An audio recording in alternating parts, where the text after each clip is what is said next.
युक्त उर्वरक, कीटनाशक, कीड़नाशी, वस्त्र धोने के प्रयुक्त साबुन, सोडा और अपमार्जक तत्व घुलकर जल को प्रदूषित कर रहे हैं।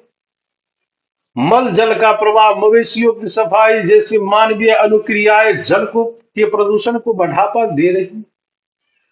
तो मानवीय कार्यों के कारण उत्पन्न आपदा को दिखाया जा सकता है, समझ सकते हैं आप।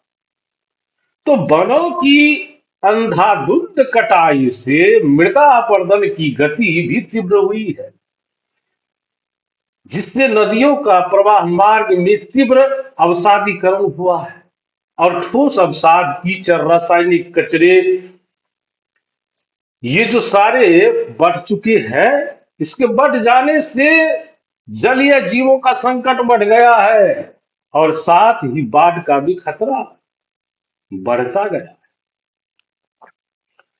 तो इन सबों के लिए हमें संरक्षण की जरूरत है। संरक्षण संरक्षण जरूरी है।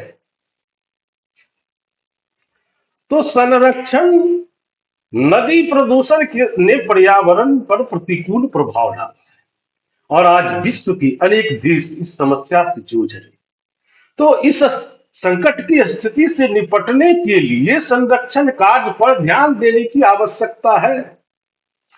तो संरक्षण का क्रियान्वयन व्यक्ति, समाज तथा राष्ट्र हित में अपरिहार्य माना जाता है। तो वनस्पति का विकास भी इस कड़ी में आ जाता है। अब कहिए कि वनस्पति के विकास से आप पर क्या प्रभाव पड़ेगा, क्या असर रहेगा? वनस्पति का विकास, सबसे पहले इस पर नजर डालते हैं।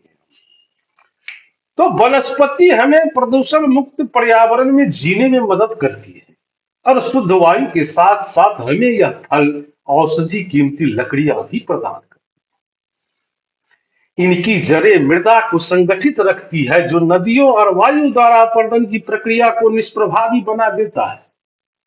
इससे न केवल नदियों के कटाव नियंत्रित होते हैं, बल्कि नदियों में अवसाद के प्रवाह पर भी अंकुश लग सकता है। तो वनस्पतियां वायुमंडल में विद्यमान कार्बन डाइऑक्साइड को अवशोषित कर हमें ऑक्सीजन जैसे जीवनदायी गैस देती है, लौटाती है हमें, तथा पर्यावरण को संतुलित भी रखती है। तो पर्यावरणीय दृष्टिकोण से किसी राष्ट्र के कुल भूभाग का 33% भाग वनाच्छादी होना चाहिए। तो वर्तमान समय में भारत में मात्र 19.25% भूभाग ही वनाच्छादित है, जो पर्यावरण के लिए अनुकूल नहीं है।